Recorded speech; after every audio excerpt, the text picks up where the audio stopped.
সাংবাদিকরা হয়রানি করছেন, গ্রিভেন্সেস মানুষের, সাধারণ পাঠক, দর্শক, শ্রোতা, তাদের গ্রিভেন্সেস, সেটার প্রতিকার পাওয়ার জায়গা কোথাও নেই। আগে একটা ছিল প্রেস কাউন্সিল, এখনও আছে সেই প্রেস কাউন্সিল, কিন্তু সেই প্রেস কাউন্সিল খুব একটা কার্যকর না।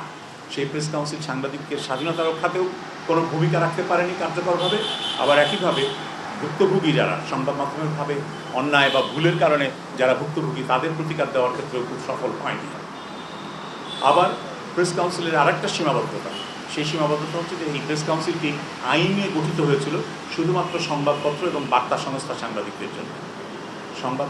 সংবাদপত্র এবং বার্তা সংস্থা তার এখতিয়ারভুক্ত, কিন্তু এখন তো টেলিভিশন এবং অনলাইনের সাংবাদিকতার একটা বিরাট অংশ। তাহলে এই সাংবাদিকদের তদারকি প্রতিষ্ঠান কি হবে?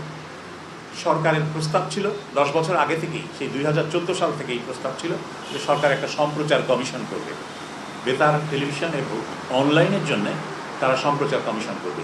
সেই সম্প্রচার কমিশন হয়নি।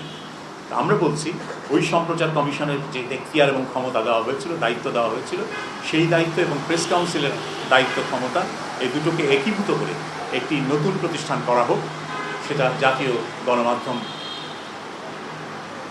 কমিশন হবে, একটা স্থায়ী কমিশন, জাতীয় গণমাধ্যম কমিশন, মিডিয়া কমিশন হবে স্থায়ী, এবং এই কমিশনই সাংবাদিকতার অধিকার সুরক্ষার বিষয়টিও নিশ্চিত করবে, আবার একই সাথে গ্রিভেন্সেস মেকানিজম যেটা, অর্থাৎ সংবাদ মাধ্যমের ভুলের কারণে যারা ক্ষতিগ্রস্ত হয় তাদের প্রতিকার দেওয়ার কাজটাও ওই গণমাধ্যম কমিশন করবে। আমরা সেই প্রস্তাব করেছি। আমরা সাংবাদিকদের যে আর্থিক নিরাপত্তা প্রয়োজন, সেই আর্থিক নিরাপত্তার প্রসঙ্গেও আমরা বলেছি। আমরা জানি যে ওয়েস্ট বোর্ড নিয়ে একটা আবেগ আছে সাংবাদিকদের মধ্যে, কর্মচারীদের মধ্যে, কর্মীদের মধ্যে, কিন্তু এই ওয়েস্ট বোর্ডের একটা মামলা হয়ে আছে এবং সেই মামলা আটকে আছে। এই মামলা কবে নিষ্পত্তি হবে আমরা জানি না, এটা পুরোপুরি আদালতের বিষয়। তো ততদিন পর্যন্ত কি হবে? এবং এই ওয়েস্ট বোর্ড যেটা ঘোষিত হয়েছিল সেটাও ইতিমধ্যে 10 বছর হয়ে গেল প্রায়। আমরা বলছি যে সাংবাদিকদের আর্থিক নিরাপত্তার দরকার। ওয়েস্ট বোর্ড আমাদের এখতিয়ার না, কারণ আমাদেরকে বলে দেওয়া হয়েছিল যে আমরা বস্তুনিষ্ঠ, স্বাধীন এবং শক্তিশালী সংবাদ মাধ্যম কীভাবে হতে পারে, গণমাধ্যম হতে পারে, সেটার জন্য সুপারিশমালা তৈরি করবে।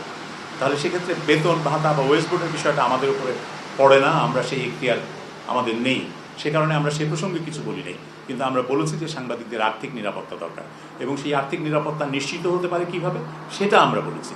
আমরা বলেছি যে বিসিএস ক্যাডার সার্ভিসে যে প্রবেশের যে জায়গাটা, সেই ইকুয়াল লেভেলে, অর্থাৎ বিসিএস ক্যাডার সার্ভিসের 9ম গ্রেডের যে বেতন স্কেল, সেই বেতন স্কেলের সাথে সঙ্গতি রেখে সাংবাদিকদের এন্ট্রি লেভেলের বেতনটা হতে হবে।